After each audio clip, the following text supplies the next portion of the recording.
We are talking about this work that no one claps for. And to have that conversation, I am joined by elite performance strategist, JR.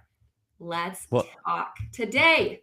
what's up? I What's up? am Let's have some fun, Julia. so excited to talk about that inner work after success. So, you and I both have had successful careers, right? We've both made major pivots and then into helping people become stronger inside and out. So I would love for you just to tell me a little bit about what part of your identity, we're going real deep here. What part of Hmm. your identity did you have to let go first? First of all, thanks for bringing up identity. Like, it's become a buzzword today, but w- you just said the inner work. It's so deep that it scares a lot of my sex away from the conversation. So I'm glad you started with this. Really, it was. Uh, are you familiar with the movie Jerry Maguire?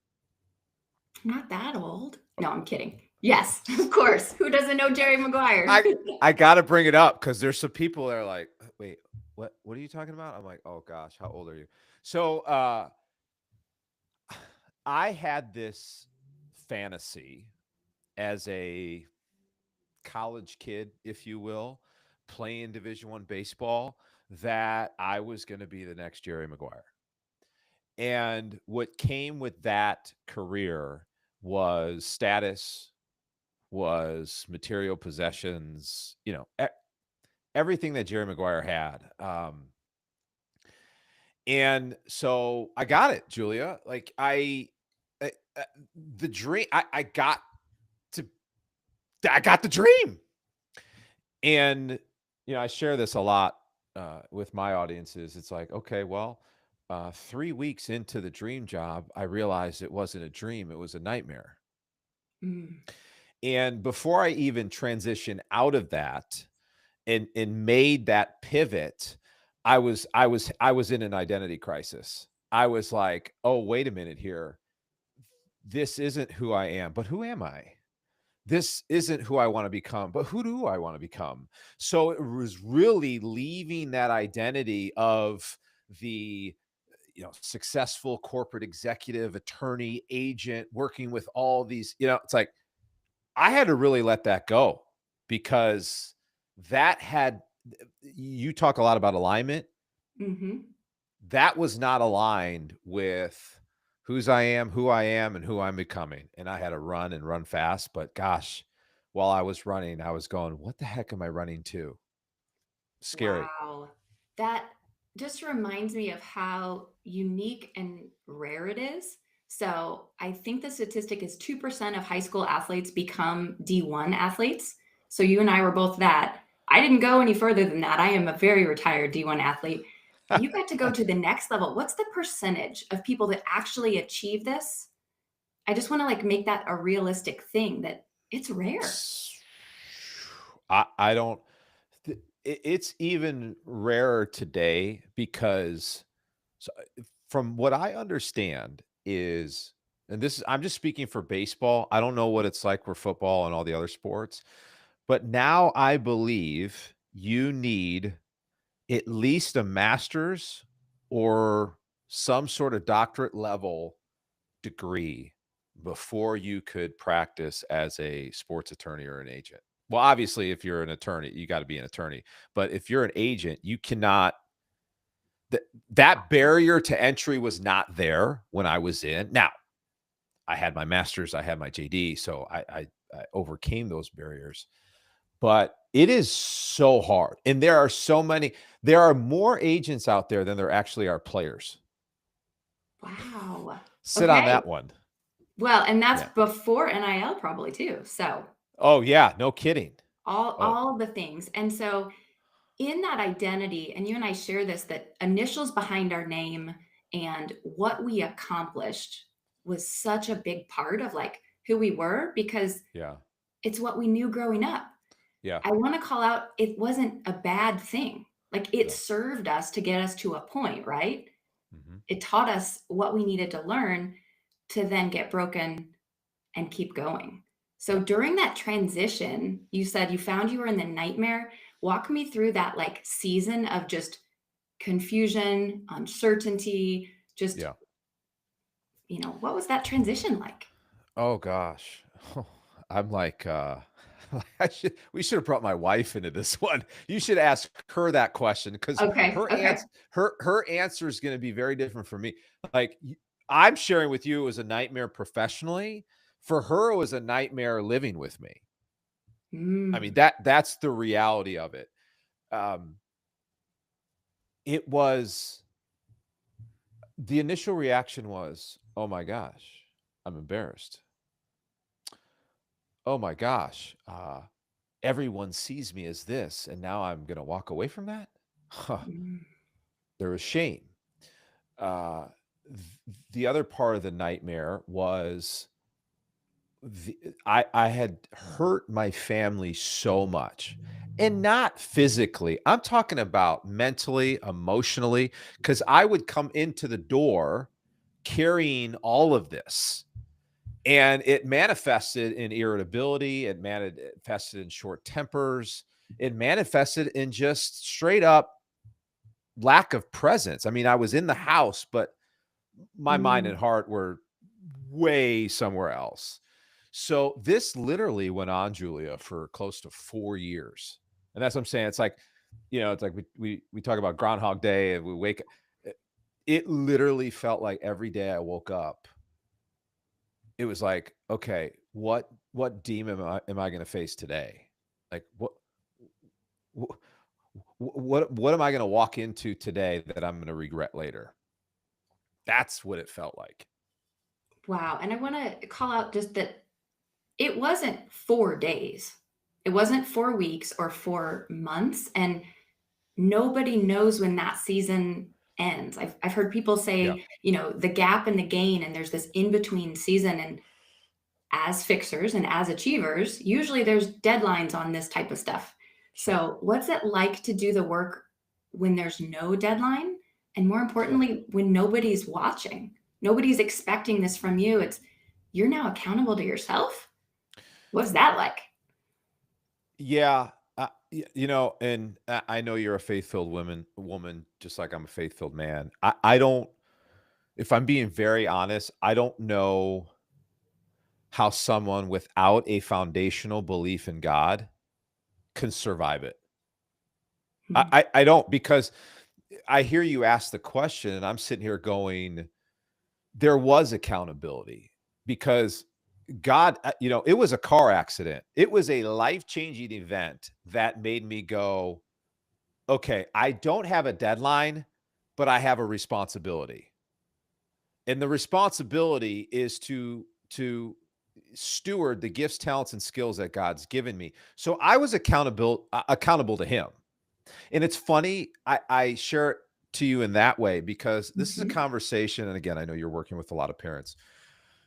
This is a conversation I have with my kids. They're all athletes. My daughter is my youngest. She's in gymnastics, which, it's all about judges. Like, it's not an umpire calling balls and strikes. It is one or two judges basically telling you how good or how bad you are. And, with my kids who play at high levels and they get nervous, and I have to keep reminding them. I said, "You're not playing for me. You're not competing for me. You're not competing for the judges. You're not competing for anyone else but one. You have an audience of one, and that's God. He's going to be happy with you no matter what. However, you have a responsibility to steward the gifts, talents, and skills that He's given you. And at the end of the day, that's your accountability, nothing else." And I share that with you because Mhm. that's the approach I took. And, when there's no deadlines and it's open ended, there's some anxiety that comes with that. There's some lack of clarity. You know what I'm saying? When you The have should that account, come in. The shame right? comes in. You should know how to figure this out. Exactly. And I'll tell you, as a man who's supposed to lead the household, provide for the family, and all that stuff, that's a dangerous place. But when you have that sort of accountability and that sort of stewardship responsibility, it just I'm not going to say it was easy, but for me, Julia, it was easier because I knew I could still thrive taking one step at a time. So you're kind of redefining that judge or that success or that measurement is not a number, a score, a dollar amount, a Mhm. initial or anything. It was for you on the inside. Oh, So powerful. How has having kids compounded that effect? I feel that as a mom and as a parent, sometimes yeah. I'm in my head about a lot of things, and then the kids will show up and either reflect it back, or even worse, they challenge it. Yeah. And they're like, why is it this way? Why is it that way? And you almost have to teach and live at the same time. Yeah. What's it been like in your fatherhood journey? Oh gosh. Uh, by Asking the you, way, not your wife, but eventually we'll get your kids yeah. too. So no, I'm Yeah. kidding. No, I first of all, I give it to all you moms. I don't know how you do it. I don't know how you do it because I know the thoughts I have on as a father who's, again, has the responsibility to lead them well, teach them well. And yeah, there's this whole body of research around energy psychology, and it's proven our kids pick up on our psychology, good or bad. Our kids pick up on our tendencies, good or bad. So for me, Julia, it's been a constant look in the mirror moment. And you know, the one thing my one of my mentors had shared with me, he said, JR, if you don't like the way your kids are acting or behaving or thinking, go in the bathroom, look in the mirror, and ask them when they got that from you. And I was like, whoa. So I will tell you, Mhm. yes. Do I have my moments when it's 8 o'clock at night? I'm tired as all get out, and they haven't picked up their room or brushed their teeth or got the things they needed to get done to get to bed so they can get a good night's sleep? 100%. But I will tell you, the moments where I reflect after I'm disappointed with my kids are the moments I become a better father. Because not only am I asking the question to me, hey, when did I give that to them? I could go back to them and say, hey, my oldest son's name's Caleb. Caleb, I noticed you just responded this way. I'm curious, when did you see that from me? I'm telling you, if you're a parent listening to this, please lock in on this. This has been one of the biggest lessons I've learned as a parent. That answer has so much gold in it because it's doing so many things. One, it's again awareness. It's creating more awareness in you as a leader of the household, whether you're a mom or dad, you're both Mhm. leaders. It's telling you what your kid felt because he's communicating like what he saw, how he felt. And it's basically he's put you on notice. Like, yo, dad, I'm watching every one of your moves. So it becomes this cycle, good cycle of you, okay, seeing behavior, learning why behavior, adjusting behavior, seeing behavior, learning why behavior, adjusting behavior. And I'll tell you, as soon as I locked in on that, game over. My leadership in the household has gotten exponentially better. So powerful. And I want to pull out the line you opened with is so important, especially I've got teenagers and their favorite thing to do as soon as I open my mouth is roll their eyes or not pay attention or say, I didn't do it or what do you want now? I love the line of I'm curious, pause. You know, Yeah. personally, who isn't curious? But when your parents say you're curious, your defenses go down, your Yeah. ears tune in, and you're actually paying attention, even if your teenage brain doesn't want to. Yeah. So, And parents, I will that is say this. fire of a line. I'm I curious. it's really easy. See, I get asked all the time from I'm in conversation like you, Julie. I'm in conversation all the time. What's one thing you want to pass down to your kids? Curiosity. Because right now, the world we live in, it's full of judgment. When we're not approaching conversations from a lens of curiosity, we're more at risk to judge. Because I will tell you, most parents, and again, I'm guilty of this. I've just been working on myself as a parent so I don't repeat this behavior. Most parents, when they see a behavior they don't like from their kids, Julia, what's one of the first questions? Where'd you get that? Where did you learn that? Where did you say? Or that's not how we behave in this house. Right. Mm-hmm. I'm not saying your kid who just, the new thing for my middle kid right now, he's 11 years old. I don't know if you see the whole 6'7", the whole 6'7". Right. 6'7". Yeah. 7. Okay.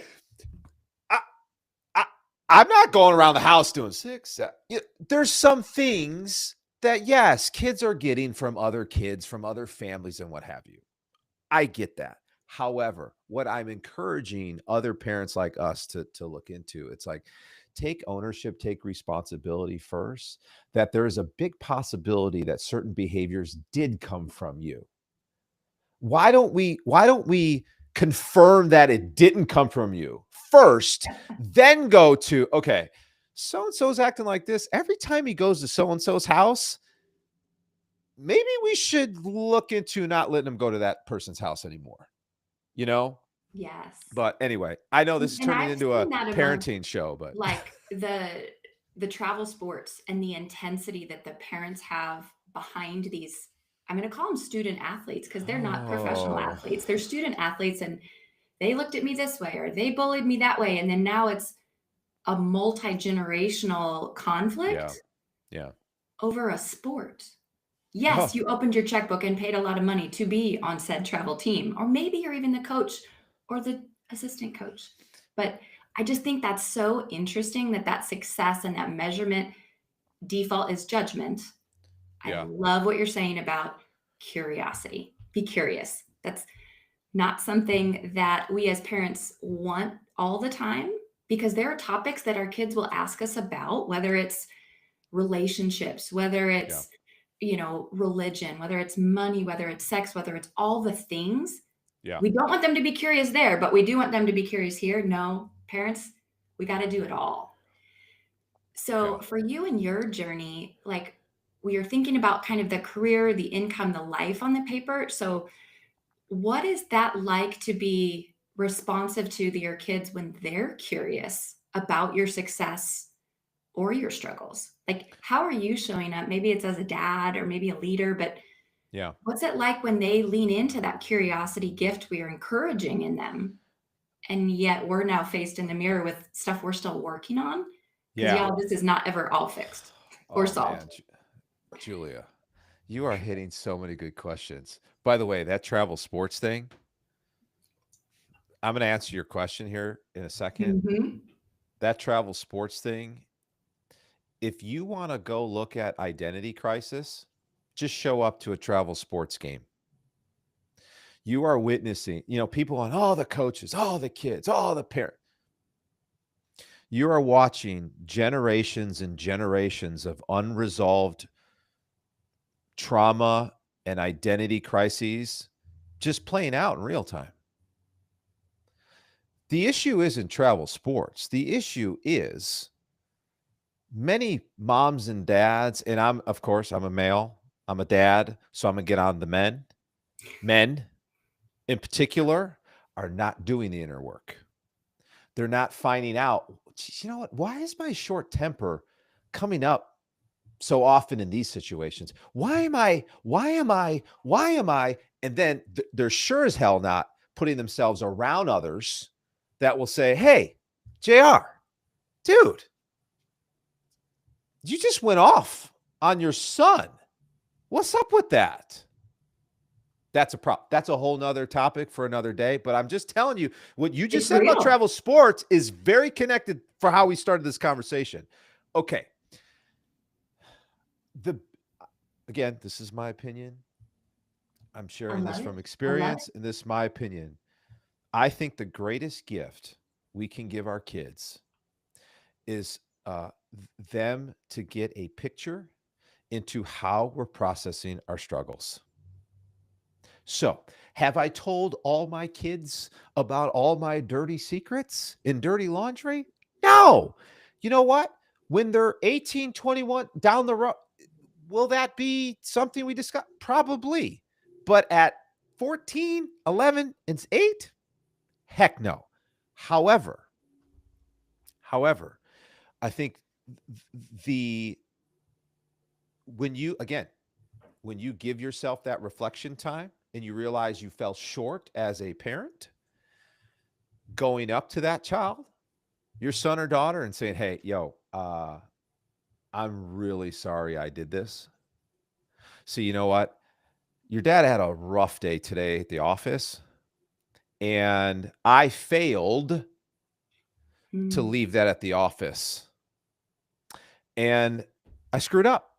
I'm sorry. I just want to let you know I'm human. I realize I'm human. I'm going to screw up probably again.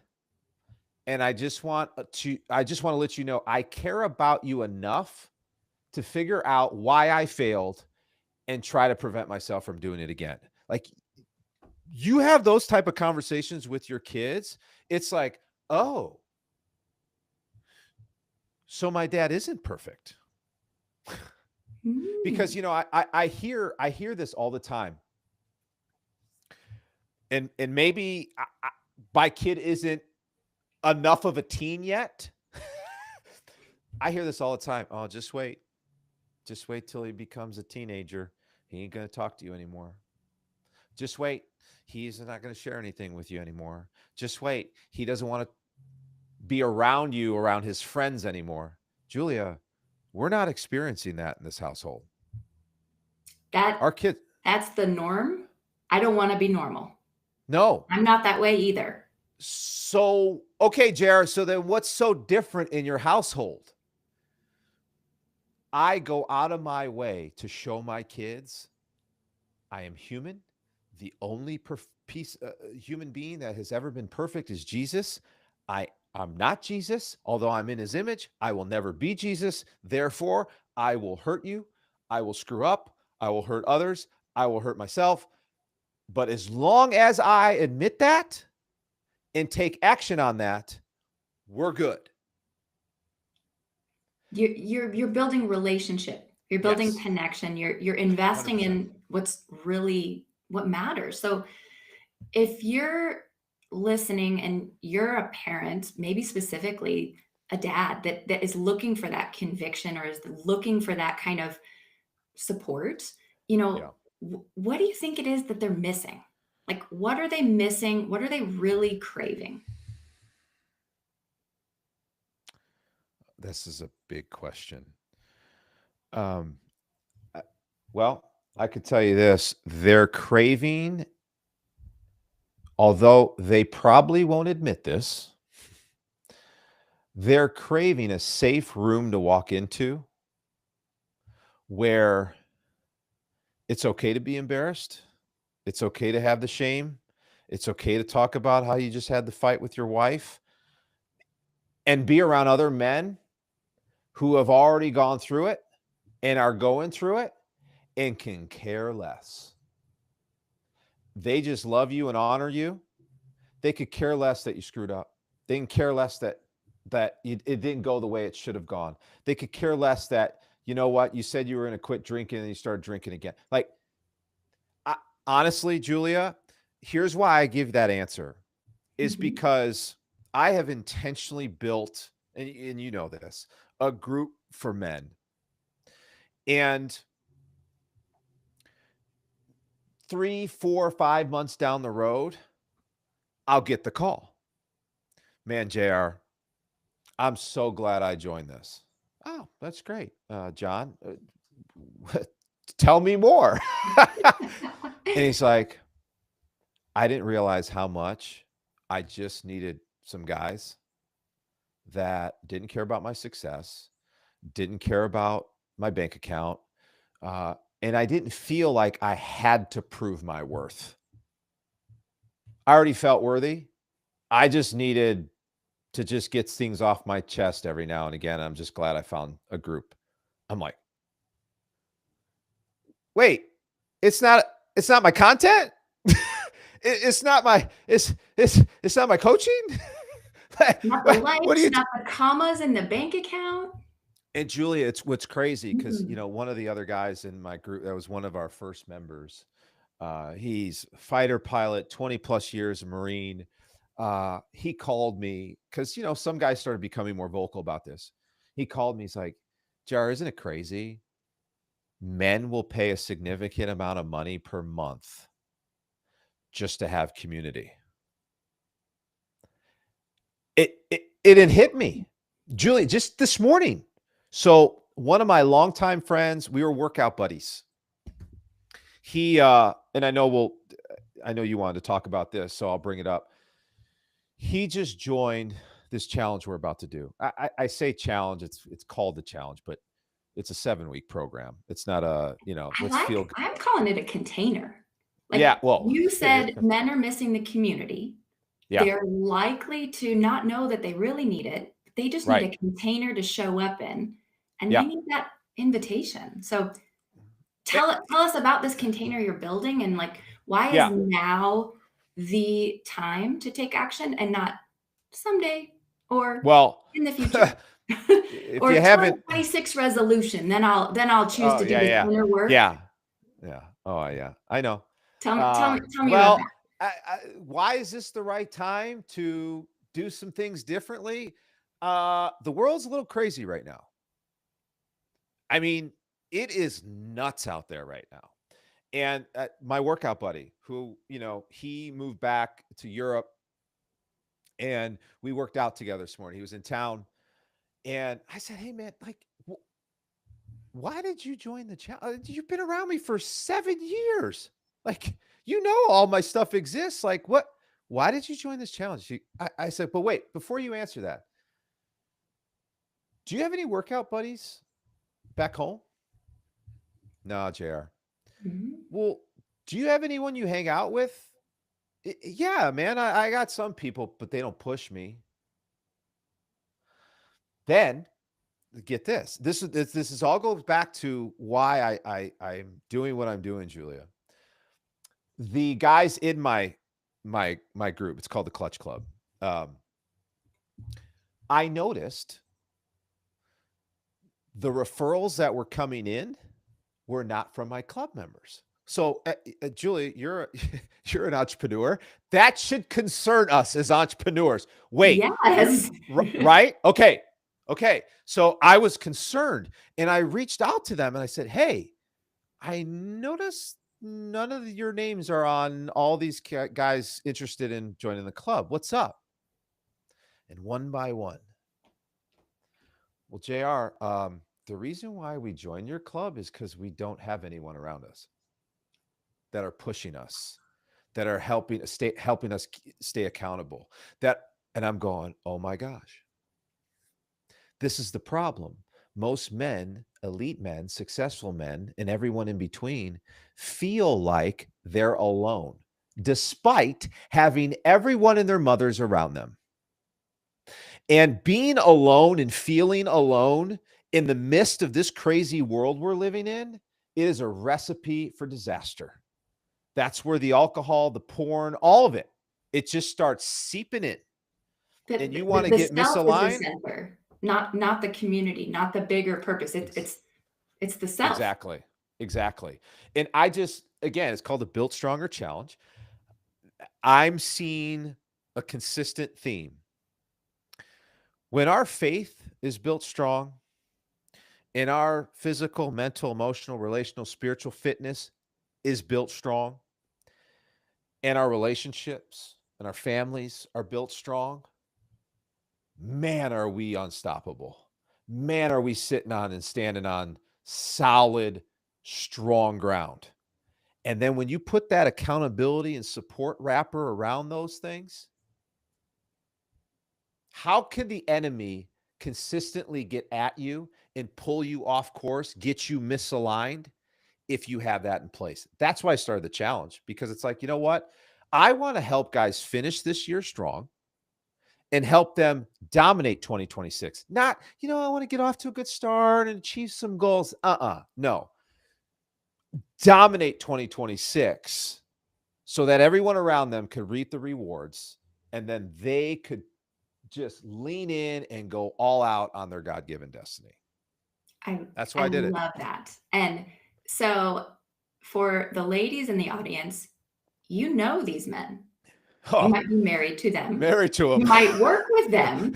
You might parent them or anything out there that you're just like, I wonder that person at the top of that organization or that level of that whatever, who's really looking out for them? And what Yeah. kind of a gift of an invitation would that be to be able to check out something as cool as the Built Stronger Challenge? So, real quickly, drop some details. I know it's pretty time sensitive. We're at the end of Yeah. 2026. Speak to that. And then what's the best way people can find you? Just go to Build Stronger Challenge for the challenge. Go to buildstrongerchallenge.com. You will see everything there. For your audience, make sure let's make sure they know there's a 20% off coupon code. Just it's very complex code. It's called Save 20. Save We love 20. a deal. We didn't get to where we are because we were frivolous. So save 20, y'all. What a gift. So Thank you. that's where all the men will find information about the challenge. Now, that's right. Your audience is mostly women, correct, Julia? Who interact and work with and deal with Men, high right? performing So men as well. I just, for your ladies, especially your married ladies who are listening to this, I just want to tell them, I hear you. I feel you. I honor you, because my wife, almost of 18 years. We were just talking about this morning. She cried every day for 4 years because her husband was trying to fight the demons he had inside of him alone, because he was too embarrassed, too ashamed to go and talk to anyone else, because everyone else thought he was strong. I know your ladies, Julia, they're men. They're seen as men of strength, men of leadership, all of this, right? But your ladies see what's behind the scenes, just like my wife did. And I just wanted to take 30 seconds and honor them, because you have enough on your plate being a mom, being a single mom, married mom, whatever the case may be. It's a whole nother layer when you got to live with someone who is not fulfilling their purpose and is not feeling fulfilled. So I just wanted to say that. Regarding where you can find me and all my craziness, I'm on social media, James J.R. Reed. So it's the same handle on all of them, James J.R. Reed. And then obviously the website, you can go to jamesreed.com. Find everything there. I also have a podcast called Coming Up Clutch with JR. So you can check that out too. Send your men to that. Hopefully they got a taste of this. I am no BS around here. I am very black and white, but I also take my role as a shepherd seriously. And I want to come alongside men and really help them, give them the truth, the hard truth sometimes, but also come alongside them, let them know they're cared for, they're loved, and they're supported. So I love that so much. And thank you, JR, for your time. yeah. Thank you, everybody, for listening. And if something in this conversation hit home, don't just keep scrolling. Take the next step. Is that next step to check out the link? Is that next step to share what you heard? Or maybe that next step is just to say to your kids, I'm curious. When did I demonstrate that for you? So, JR, thank you so much again. Thank you, everyone, for being with us. And check out this Built Stronger Challenge, because you are not doing greatness alone.